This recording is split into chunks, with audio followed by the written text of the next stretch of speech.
Precinct, Sergeant Burns. Stole your what? Your safe? Well, where is this? Where on Lexington? What is it, a store? You're in the muster room at the 21st Precinct, the nerve center. A call is coming through. When did you discover? You will follow the action taken pursuant to that call from this minute until the final report is written in the 124 room at the 21st Precinct. All right, the officers will be right over there. That's right. Just stay there. The officers will be right there. Yeah, right away. 21st Precinct. It's just lines on a map of the city of New York. Most of the 173,000 people wedged into the 9/10 of a square mile between Fifth Avenue and the East River wouldn't know if you asked them that they lived or worked in the 21st.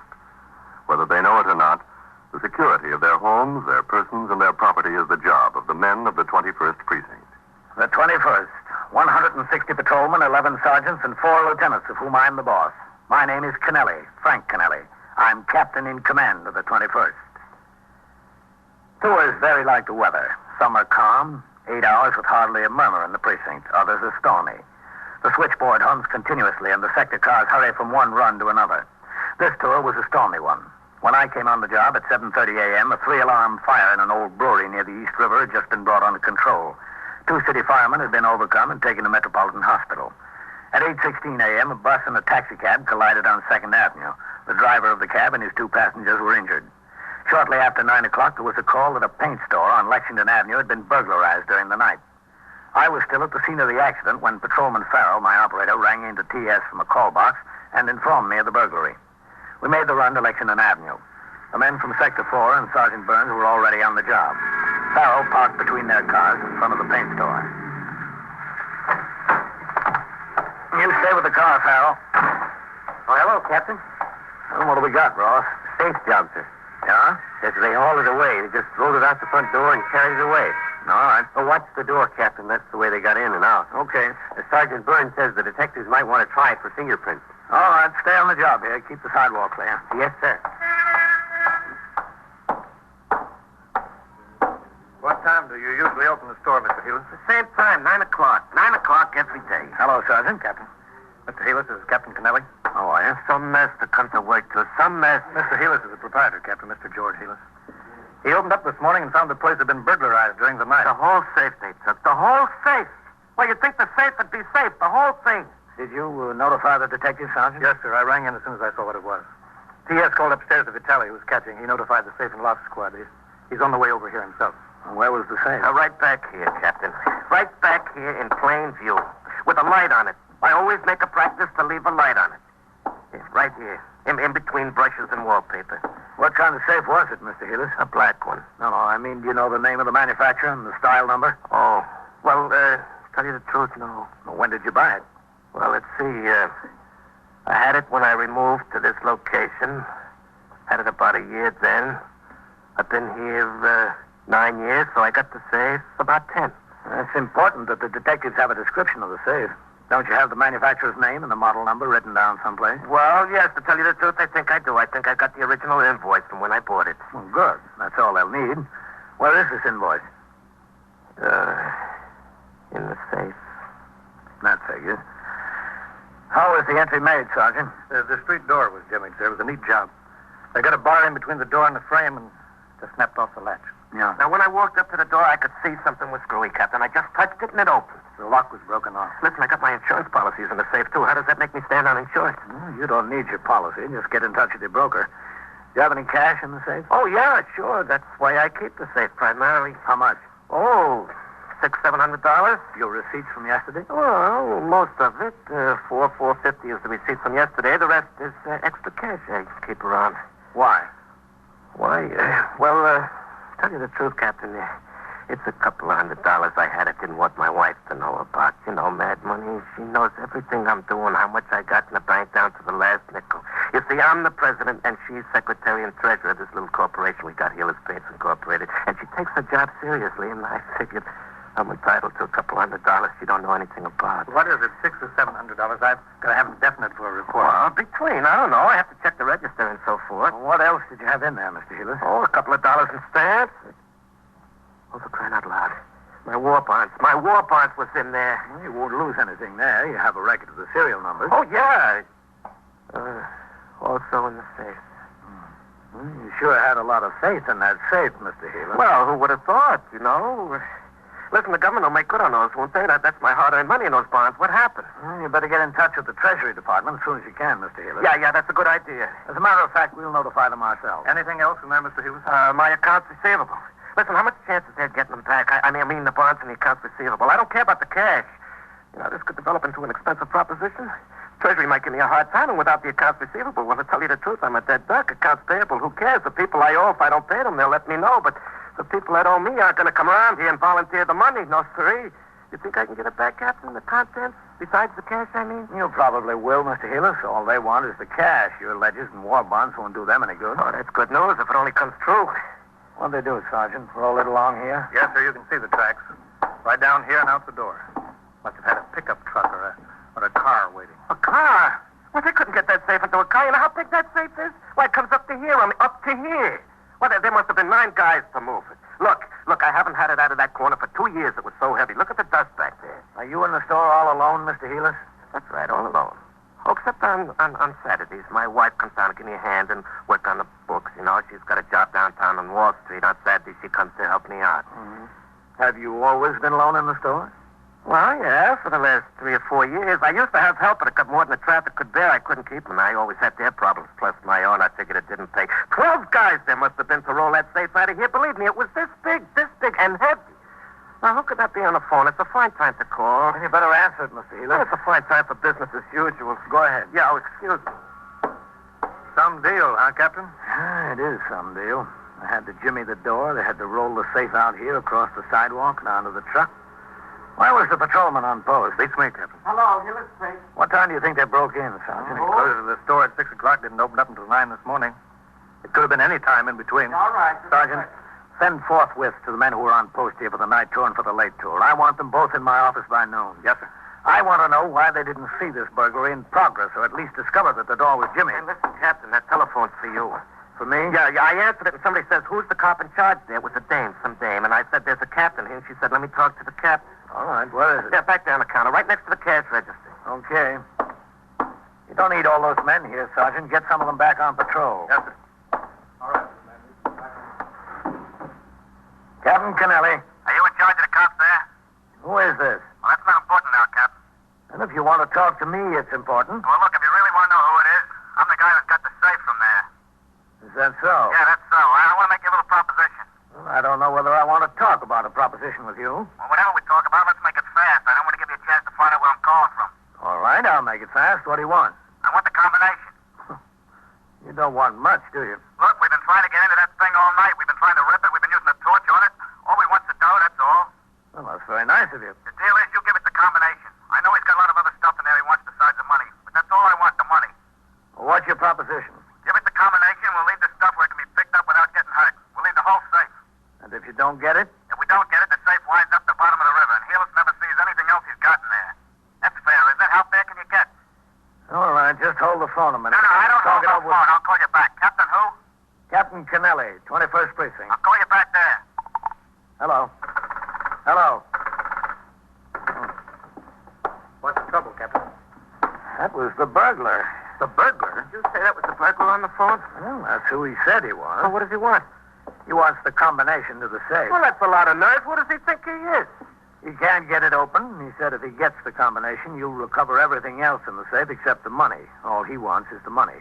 If he doesn't get it, the whole thing goes to the bottom of the river. You mean I could get my accounts receivable and my war bonds back? Well, that's what he said. Well, who cares about the money? I'm covered with insurance for that. I'll go along with him. I'm inclined to do that. Well, I don't know whether I am, Mr. Healer. Now, look, whose stuff is it? I got a lot to lose. We'll talk it over with the detectives. We'll see what they want to do about it. I've been a long time in this job, Captain. I never heard of anything like this before. You learn something new every day, Sergeant. Every day in the year. Within a few minutes, detectives of both the 21st Squad and the Safe Loft and Truck Squad, the central office specialists who handle safe burglaries on a citywide basis, arrived at the scene. Sergeant Burns gave them such information as he had collected, and I told them of the phone call from the man who purported to be one of the burglars. The detectives took over the investigation, and Sergeant Burns instructed his men to resume patrol. I returned to the precinct house. Lieutenant Gorman told me he had sent forthwith to the homes of Patrolman Coley and White. These were the men who were on post number 6, which included the burglarized paint store during the preceding night and late tours. Both men were en route from their homes. I went into my office to read and sign reports and communications which had accumulated since I was on duty previously. At 20 minutes after 10, I had almost finished with the paperwork when I looked up and saw Lieutenant Matt King, commander of the 21st Detective Squad, and another man standing in the door. You got a minute, Captain? Yeah, sure, Matt. Come in. How are you, Captain? Fine, man. This is Detective Andy Sawyer of the Safe and Loft Squad. Oh, I'm glad to know you, Sawyer. Yes, sir. Sit down. Matt, sit down. Thanks, Captain. Pull that chair over. Well, that was an odd one this morning, wasn't it, Captain? Yeah, it sure was. How do you figure it, Sawyer? You fellas ever heard anything like that before? No, sir. Neither do I. Guy must be a psycho trying to swing a deal like that. Well, it didn't sound much like a psycho over the phone, Matt. How have you fellas got it figured?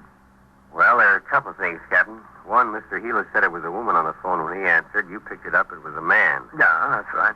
Two, from the description Healers gave us of the box, it sounds like a certified 600. Now, a safe man who really knows his business wouldn't find much trouble getting into a box like that. He'd try ripping it. And if that didn't work, he'd use a cutting torch and get inside of it that way, especially since they carried it off and can work on it at their leisure. They aren't red-hot ironmen, that's for sure.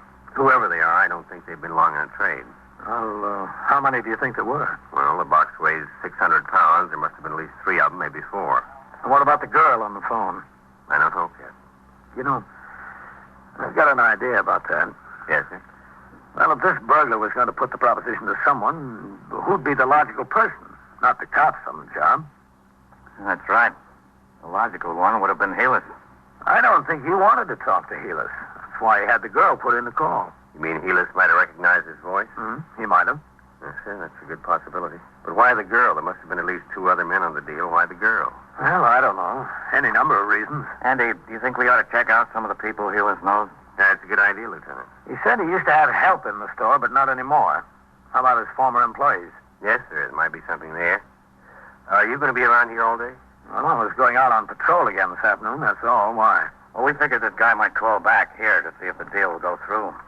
Well, what do you want me to do? Well, if he does, we've got the switchboard here. I'll be right out there. I'll keep one line open to the telephone company to get the location of the phone he's calling from.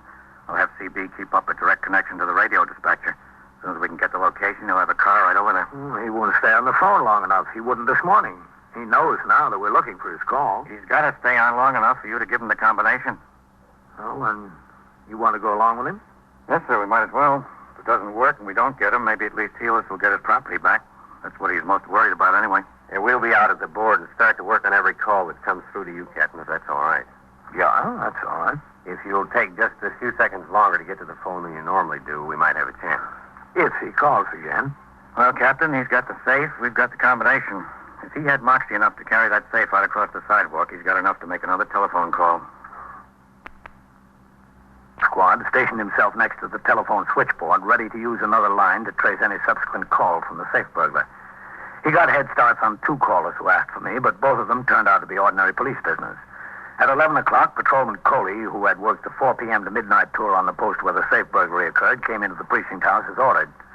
I questioned him thoroughly regarding his activities on post during the previous night. At the end of the interview, I was convinced that the burglary had not occurred through his negligence. Patrolman Coley was allowed to return to his home. By 11:35, the safe burglar had still not been heard from again. I finished my paperwork and started out of the office and into the muster room when I saw Patrolman White, dressed in civilian clothes, standing at the desk talking to Lieutenant Gorman. He saw me and crossed the muster room. Excuse me, Captain. Hello, White. I got a forthwith to appear at the precinct house, Captain. Lieutenant Gorman said you put out the order. That's right. Come inside. Yes, sir.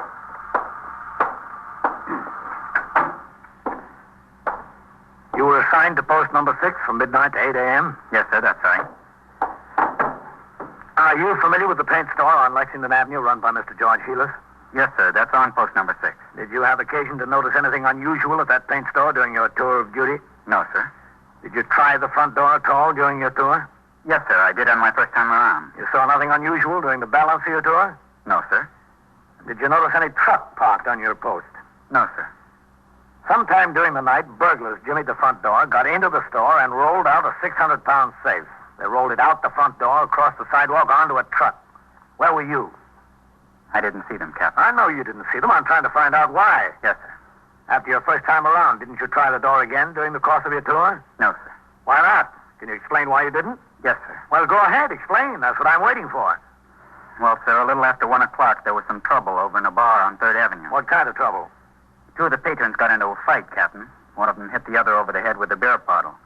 This man was hurt pretty bad. I had to go to the hospital with him. Oh. What time did you get back on post?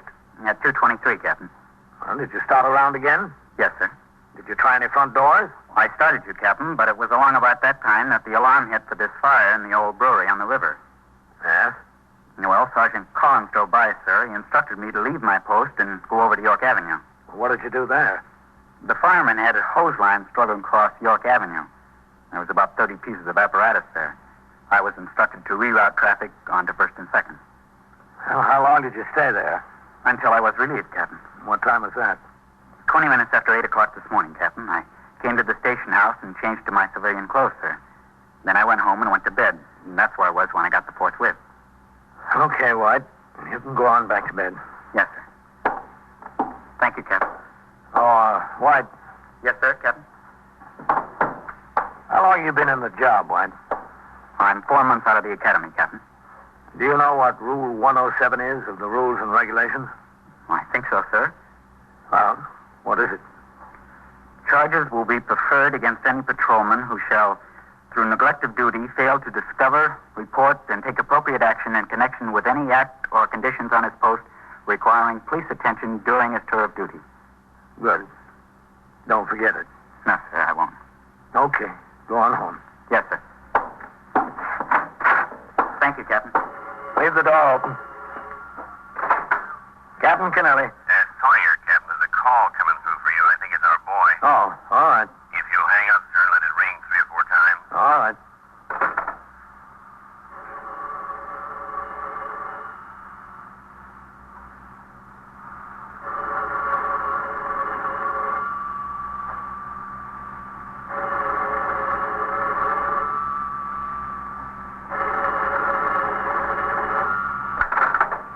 Captain Kennelly. You know what this is, Captain?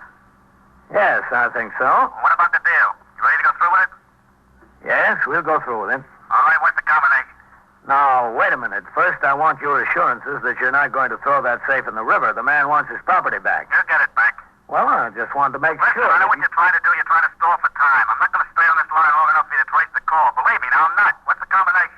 Well, just a second. Let me find it. Well, don't take more than a second. I'm telling you, don't take more than a second. All right, I'm getting it. What is it? Just a second. I'm telling you. All right, here it is. What? It's 2 full turns to the right. 2 full turns to the right. Write that down, honey. Stop at 71. Stop at 71. Back left past 71 and stop at 6. Back left past 71 and stop at 6. 6. 6. Then what? Look, you're going to keep your promise, aren't you? I'll keep my promise if you keep yours. What's the rest of the combination? I haven't got all day here. I know what you're trying to do. Well, then right to 98. Is that it? Yes, that's it. Bye. I think we've got a chance, Captain. Well, I couldn't keep him on the phone any longer, Sawyer. He knew what we were up to. We made it, Captain. Good. That girl was with him again. Apparently she was standing alongside of him, taking down the combination as he repeated it back. It was from a pay station. Ah, that figures. Drugstore on Astoria Boulevard. A car from the 114th Precinct's on the way. Well, that's fine. Maybe they'll make it. I'll call the squad out there and ask him to take a look, too. Okay. I'll do it from the board. Oh, excuse me, Lieutenant. That's all right. Go ahead. We got the call, Lieutenant. Did you talk to him, Captain? Yeah, I gave them the combination. They traced it to a pay station and a drugstore on Astoria Boulevard. Yeah, he's probably gone by now. Yeah, a car is on the way, and Sawyer's calling out the 114th squad and have them go take a look, too. Astoria, huh? Ah, that's right. You know something, Captain? I've had Vitali and Novak over there talking to that Mr. Heelis for the better part of the morning. Yeah. We've been going on the possibility that maybe your suggestion is correct. The man didn't want to talk to Mr. Heelis on the phone because he might recognize the voice. We asked him all about former employees and friends and relatives, anybody that he knew that was familiar with the store or worked there. Well, did you get anywhere? No place much, but one thing came out. What's that? Heelis' wife has a brother who's been in a little trouble. Oh, is that so? Yeah, he did one bit for grand larceny. He's been out for 2.5, 3 years. Hasn't gotten jammed up again since. Mm-hmm. Heelis employees once in a while. You know, just help him out a little bit. Yeah. Said he wasn't much account as a clerk. Didn't know varnish from enamel. Said he hasn't seen his brother-in-law in about 7 or 8 months. Doesn't think his wife has either. Well, that's nothing in itself, is it? Helis would know his brother-in-law's voice over the telephone. Yeah. And his brother-in-law might think that Helis is a pretty good mark. Well, it's a possibility, but you still don't have much, man. Do you know where he lives, the brother-in-law? Where? Astoria. Well, I guess you want to talk to him. Yes, sir. I guess we do. In another minute or so, Detective Sawyer came into my office and told me that he had spoken to the acting lieutenant in command of the 114th Squad. 2 detectives from there were en route to the drugstore on Astoria Boulevard to see if they could locate the caller. It was determined that Detective Sawyer, accompanied by Detective Vitale of the 21st Squad, would go to Astoria and talk to the brother-in-law of the victim, Lee Goring. The fact that the brother-in-law lived in Astoria and had a criminal record was considered more than a coincidence. After they left my office, I turned my attention to other business at the precinct. At 1 p.m., I went on patrol and returned in time to turn out the platoon for the night tour at 4. The precinct was calmer than when I came on the job in the morning. The storm had abated. After the men marched out of the door, a call came from upstairs through T.S. Lieutenant King would like to see me in the detective squad. I walked through the back room where several of the men who had just come off duty were standing around talking. I climbed the rickety stairs to the 2nd floor and walked into the 21st Squad. I saw Detective Sawyer sitting on the edge of a desk talking to a small, blonde young woman. I walked over to him. Well, I was just doing him a favor. That's all I was doing. Hello, Sawyer. Oh, hello, Captain. How are you? After all he asked me to do was to make a telephone call for him. If a girl can't make a telephone call for a man, well, what's this world coming to? Captain, this is Eleanor Hoffel. How do you do? I'm sure. Well, I didn't have anything to do with breaking into that store. I wasn't anywhere near the place. I didn't even know what it was all about. He asked me to do him a favor, that's all, and I did. I didn't know what it was all about. He asked you to write down the combination, too, when he got it from the captain here. You knew what that was all about, didn't you?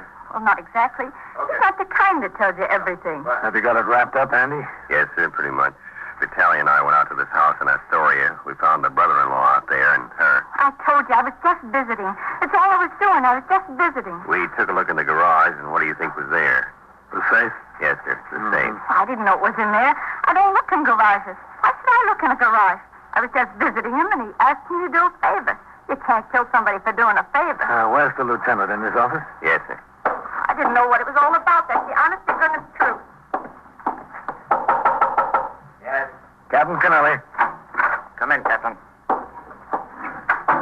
How'd you like to meet this man, Captain? You've talked to him over the phone. Lee Goring. Look, what are we waiting for? You got the safe, you got me. Book me, get it over with, will you? I'm tired. Because you were up all night last night? Because I was up all night last night, yeah. Wasn't a very smart thing to do, break into your brother-in-law's store, was it? That was smart enough. The stupid thing was leaving the safe in my garage. I should have found someplace else. Did you find out who was with him on that deal last night, Ben? Yes, sir, he's told us. Sure, I told you. I told you everything. Why should I keep anything back? They walked out on me. You think I want to be in and them out? Not me, brother. I weak and easy. When I go down for the 3rd time, I take everybody with me. Why'd you pick on your own brother-in-law? I wanted to keep the money in the family. That was thoughtful, wasn't it, Captain? Yeah, very. We're sending a truck out after the safe, Captain. I'm kind of anxious to see it. Sawyer told me they clawed at it, hacked at it, and burned it with a torch, tried to knock the knob off. Couldn't make a dent in it. Must be a pre-war safe. Did they build them like that today? Who's got a chance with one of those things? And it's work. You know that's work? To get it out of the store, onto the truck, and out to the garage, then to go to work on it. You know we worked on that thing from 3:30 this morning till almost 8. We couldn't make a dent in it. Is that when you got the bright idea to call me? Yeah. Came over to New York, walked down the other side of Lexington Avenue to see what kind of rumble it was from the job. I saw all the cops' cars parked out in front. I went in the candy store and called. Who was with you, just Eleanor? Yeah, that's right, just Eleanor. I had the idea out in the garage, but the other boys thought I was crazy. They wouldn't have any part of it. I said to them, look, I'm not 2 feet from where all that money is, not 2 feet, and I can't get my hands on it. If you don't want any part of it, get out. I'll go it myself. So they got out. All that work and not a dime out of it. That's what gets me. Back-breaking work. You going to bring them in here, those boys? I'd like to see the looks on their faces. They take a fall, don't get a dime out of it. I'm laughing. It's a big joke. All right. Come in, Mr. Hewitt. Yeah, sure. I'm Lieutenant King. How are you? I'm pleased to know you. Lee, I don't know what to say. Say hello. I'm ashamed of you, Lee. Really ashamed of you. My own wife's brother to do such a thing. What do you want from me, George? I did it. What am I going to do? Say I'm sorry? You would really throw the safe from the river, your own brother-in-law's accounts receivable and bonds at the bottom of the river? river, I can understand how you would do it to me, but your own flesh and blood is my wife. George, don't knock yourself out. Why did you do it, Lee? Why didn't you come to me if you needed money? I needed money, but who needed a song and dance with it? Captain, do you understand that I don't? A grown man, look at him. In his trade, he can go out and make $20, $25 a day. $25 a day, and he's got to get himself in trouble again like this. What's the answer? $25 a day. Well, Mr. Helis, the answer seems to be that he prefers night work.